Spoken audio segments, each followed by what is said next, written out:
So ayun mga kamotorista, isang mahabang buhay sa inyong lahat. Sa video na ito ay pag-uusapan natin ang Arctic Clothing. Siyempre, Arctic Clothing sa premium and quality products. So tara na, pag-usapan natin ang Arctic Clothing. Let's go! So ang Arctic Clothing mga kamotorista ay gumagawa siyempre ng riding t-shirt. So makikita nyo dito yung aking merge na gawa ni Arctic Clothing. So sa design pa lang, napakaangas. So makikita nyo sa gilid. So, napakaangas talaga. At, syempre, meron din tayo ditong riding long sleeve. So, gawa din yan ni Arctic Clothing. So, makikita nyo dyan yung quality and design ni Arctic. So, makikita nyo dyan yung gilid. So, bawat paligid niyan, nilagyan ng design ni Arctic Clothing. So, ito rin sa likuran. So, ayan, napakaangas na disenyo. And, syempre, sa likod na bahagi, meron yan logo ni Arctic Clothing, ang Atlo. So, dito pag-uusapan natin syempre ang quality ng products nila. So, mapapansin ninyo, ang hawak ko na riding t-shirt, so ito ay isang air cool. So, mapapansin ninyo yung quality niya. So, napakaganda, napakatibay. So, in terms of hangin na pumapasok sa ating katawan dahil ito ay air cool, no? So, ang riding long sleeve natin. So, ito rin ay air cool. Mapapansin din ninyo, so, based sa akin, experience na gumagamit ng air-cool riding jersey, hindi siya mainit sa katawan. Kasi pumapasok yung hangin kapag nagmumotor ako. And in terms of price, syempre, ng ganitong riding long sleeve, so ayan, napaka-abot kaya at napaka-affordable ng lahat ng mga rider. So, ang riding long sleeve, ang air-cool, ay 845 pesos lamang. At ang riding t-shirt naman mga kamotorista, tulad nito sa akin kapag air cool, so nagkakalagyan syempre ng 595. Saan pa kayo? So abot kaya. Pagawa na kayo kay Arctic Clothing. Sa akin mga kamotorista, tapos na natin pag-usapan ang presyo at ang quality ng air cool riding t-shirt at riding jersey. So ngayon may isa pa silang klase ng tela, ang Poladex. So na ito ngayon, nahawak ko ngayon ang Arctic t-shirt.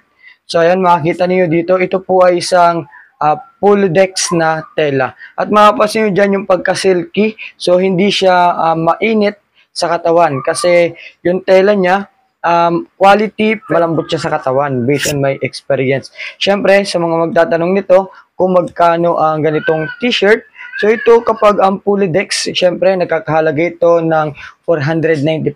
Napakamura. Saan ka pa? Bili ka na. At syempre nagko-customize din sila ng ganitong tela sa Poladex kung kayo magpapagawa ng riding jersey, ano po, na long sleeve. So gumagawa din sila ng tela ay Poladex. So kapag Poladex riding long sleeve naman po, nakakahalaga ito ng 745 lamang. So, saan pa kayo mga kamotorista? Let's go! PM na kayo sa aking Facebook page. And also, meron din products si Arctic Clothing bukod sa riding long sleeve at riding t-shirt. So, meron din si Arctic na mesh cap. Makikita niyo yung disenyo dito.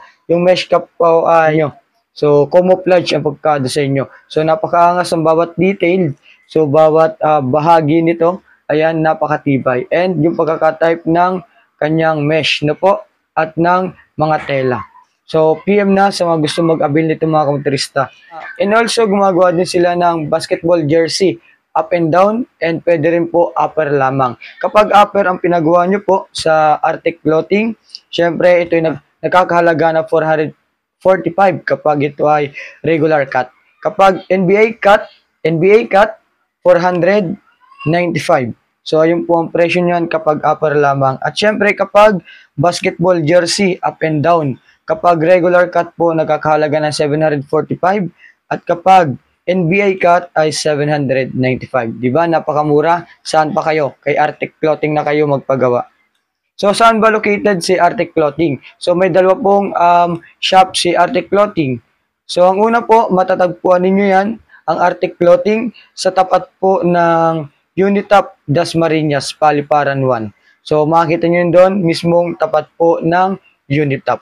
At ang isang shop po niya ay matagpuan ang Arctic Clothing sa 3rd floor, Sorihon Building, Mabuhay. Ayan, commercial building. So, Mabuhay City, Paliparan 3, Dasmariñas City. So punta na kayo sa bawat shop ni Arte Clothing. At kung malayo kayo, pwede kayo mag-PM sa page ni Arte Clothing. Ito po yun. At kung gusto nyo naman po mag-avail ng aking merch, Maestro Motorista merch, PM lang po kayo sa aking Facebook page. At pwede ko po kayong assist para magkaroon po kayo ng Arte Clothing at Maestro Motorista riding jersey or t-shirt. So saan pa kayo? PM na. Let's go and ride safe. Mahabang buhay. Let's go.